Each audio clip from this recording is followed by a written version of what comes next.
السلام علیکم دوستوں، آج میں آپ لوگوں کو سمپسن کارٹون کی 2024 میں کی گئی پیشن گوئیوں کے بارے میں بتانے جا رہا ہوں۔ دوستوں، سمپسن کارٹون کا نام تو آپ نے پہلے سن رکھا ہوگا۔ یہ مسٹیریس کارٹون کی سیریز تقریباً آج سے 40 سے 50 سال پہلے شروع ہوئی تھی۔ اس کارٹون کی ہزاروں اقساط آ چکی ہیں اور اس کارٹون کی مذاق میں کی گئی ہزاروں قسم کی پیشن گوئیاں بھی پوری ہو چکی ہیں، جیسا کہ اسمارٹ واچز کا آنا، اسمارٹ فون کا آنا اور ہوم بس کا آنا، اور ڈونلڈ ٹرمپ کا دوبارہ صدر بننا اور ایک لیڈی کا الیکشن جیتنا وغیرہ۔ آج ہم سمپسن کارٹون کی 2024 کے متعلق کی گئی پیشن گوئیوں کے بارے میں بات کریں گے۔ تو چلیے دوستو شروع کرتے ہیں، اور آپ دیکھ رہے ہیں اردو ڈسکور ٹی وی۔ دوستوں، ویسے تو سمپسن کارٹون کی ہر قسط میں کچھ نہ کچھ حیران کر دینے والا ہوتا ہے، جو اس کارٹون کے دیکھنے والوں کے لیے تفریح اور حیرت کا باعث بنتا ہے۔ تفریح اور مذاق کی آڑ میں یہ کچھ نہ کچھ ایسا دکھا جاتی ہے کہ دنیا سوچنے پر مجبور ہو جاتی ہے۔ دوستوں، یہاں پر آپ کو یہ بھی بتاتا چلوں کہ اس کارٹون کا اسکرپٹ رائٹر ایک ملحد ہے، جس کے بارے میں یہ خیال کیا جاتا ہے کہ وہ عالمی شیطانی صہیونی تنظیم کا اعلیٰ کار ہے، جسے ہم ایلومیناٹی کے نام سے بھی جانتے ہیں۔ یہ وہ تنظیم ہے جو پوری دنیا کو اپنی مرضی کے مطابق چلانا چاہتی ہے، اور اب تک لوگ یہ سمجھتے ہیں کہ اس کارٹون میں دکھائی جانے والی چیزیں ان لوگوں کا پلان ہوتا ہے، جو پہلے سے لوگوں کو دکھا کر اور بتا کر ان کی ذہن سازی کر لیتے ہیں۔ سمپسن کارٹون میں ایک ایسی ہی پیشن گوئی بھی موجود ہے جو انڈیا اور پاکستان کے حوالے سے ہے، جو اگر پوری ہو گئی تو پوری دنیا کا رخ ورلڈ وار 3 کی طرف ہو جائے گا۔ تو دوستوں، سب سے پہلے ہم بتا دیں کہ سمپسن کارٹون کی تقریباً 25 سال پہلے کی گئی ویژن پرو کی پیشن گوئی تقریباً 2024 میں پوری ہو چکی ہے، اور اس کے علاوہ 2023 میں والے حادثے کی بھی پیشن گوئی پوری ہو چکی ہے۔ اس کارٹون میں ایسی ایسی چیزیں اس وقت دکھائی گئی تھیں کہ جب انسان سوچ بھی نہیں سکتا تھا۔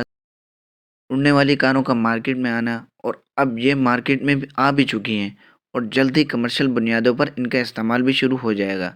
اور دبئی میں اڑنے والی کاروں کا باقاعدہ طور پر استعمال بھی شروع ہو چکا ہے۔ اور یہی نہیں بلکہ سمپسن کارٹون میں زومبیز اور ایلینز کے حوالے سے بھی بہت ساری پیشن گوئیاں موجود ہیں،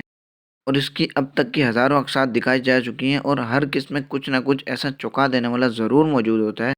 اور یہاں تک کہ روس اور یوکرین کی جنگ کا بھی اسی میں دکھایا گیا ہے، اور پھر آگے یہ دکھایا گیا ہے کہ اس جنگ کی وجہ سے دنیا میں عالمی جنگ کا آغاز ہو چکا ہے، اور اس میں یہ بھی دکھایا گیا تھا کہ لوگ بنکرز میں منتقل ہو رہے ہیں تاکہ اپنے آپ کو محفوظ رکھ سکیں۔ یعنی یہ تنظیم اپنے مفاد کے لیے تیسری جنگ عظیم بھی شروع کروانے کا بھرپور ارادہ رکھتی ہے، اور اس کی انہوں نے پہلے سے تیاری بھی شروع کر دی ہے۔ اور اس کارٹون میں دجال کو بھی مسیح بنا کر پیش کیا گیا ہے، اور لوگوں کے درمیان اس کے ظاہر ہونے کو بڑی آسانی سے دکھایا گیا ہے، اور لوگوں کی ذہن سازی پہلے سے کر دی گئی ہے۔ یعنی یہ کارٹون اور تنظیم ایک دوسرے کے مددگار ہیں، یعنی یہ خفیہ طور پر ایک دوسرے کی مدد کر رہے ہیں۔ یہ کارٹون دنیا کو بیوقوف بنانے کے لیے استعمال کیے جا رہے ہیں، حالانکہ اس کے علاوہ اور بھی بے شمار منصوبے ہیں جس میں یہ تنظیم خفیہ طور پر کام کر رہی ہے، تاکہ پوری دنیا پر اپنی حکومت قائم کر سکے، اور پوری دنیا پر اپنا قبضہ جما سکے، اور دنیا میں ایک ہی حکومت قائم کی جا سکے۔ یہ تو سمجھ میں آتا ہے کہ سائنس اور ٹیکنالوجی کی حد تک تو بات صحیح ہے، اور کسی نہ کسی طرح اس کے بارے میں پیشن گوئیاں کی جا سکتی ہیں۔ البتہ کچھ سیاسی شخصیت کے بارے میں پیشن گوئی کرنا اور مستقبل میں اس کا پورا ہو جانا بڑی حیرت ناک بات ہے۔ بات دراصل یہ ہے کہ ڈونلڈ ٹرمپ کا دوبارہ صدر بننے اور اس دور میں آنے والی مشکلوں کے بارے میں بتانا۔ یہ سب چیزیں تبھی دکھا دی گئی تھی جب ڈونلڈ ٹرمپ نے صدر بننے کا سوچا بھی نہیں ہوگا، اور یہی نہیں 2024 میں بھی ڈونلڈ ٹرمپ کو دوبارہ صدر بنتے ہوئے دکھایا گیا ہے۔ اور سمپسن کارٹون اس بات سے بھی الگ نظر آتے کہ ہر سال کے بارے میں پیشن گوئیاں اس میں کی جاتی ہے۔ 2024 کے بارے میں بھی بہت ساری پیشن گوئیاں کی گئی ہیں، جو کہ 2024 میں ڈونلڈ ٹرمپ کو دوبارہ صدر بننے بلکہ اسی سال دنیا کو ایٹمی جنگ میں بھی دکھایا گیا ہے۔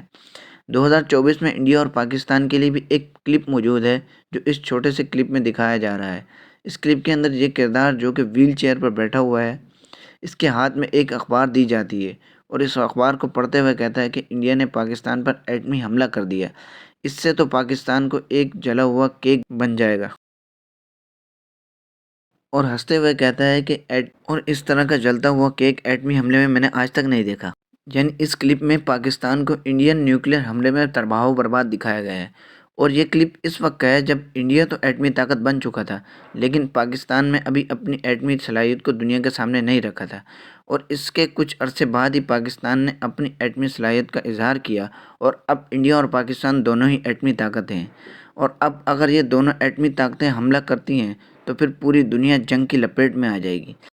کیونکہ چین پاکستان کے پاس کھڑا ہے، جس کے پاس اس وقت سینکڑوں میزائل موجود ہیں، اور اس کے ساتھ ساتھ انڈیا کی پشت پر روس اور امریکہ دونوں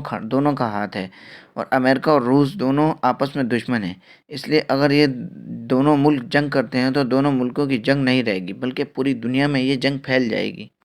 اور اس کے بعد تین بڑی طاقتیں جب آپ اس جنگ میں کود جائیں گی تو اس کے پیچھے فرانس، جرمنی اور برطانیہ اور اسرائیل، اور اس کے حوالے سے ایران کا بھی نام اس میں شامل ہے، حالانکہ اب تک اس نے اس کا باقاعدہ طور پر اعلان نہیں کیا ہے، اور پوری دنیا جنگ کی لپیٹ میں آ جائے گی، اور ہر جگہ پر ایٹمی حملے ہوں گے، اور اگر اس قدر ایٹم بم چلا دیے گئے تو پوری دنیا کا نقشہ تبدیل ہو جائے گا، اور پوری دنیا راکھ کا ڈھیر بن کر رہ جائے گی، اور اس جنگ میں بہت سارے بے گناہ لوگ بھی مارے جائیں گے۔ تاہم انڈیا پاکستان حوالے سے اب تک اس جنگ کا کوئی دور دور تک امکان نہیں۔ تو چلیے دوستوں، آج کے لیے اتنا کافی، ملتے ہیں نیکسٹ ویڈیو میں، تب تک کے اللہ حافظ۔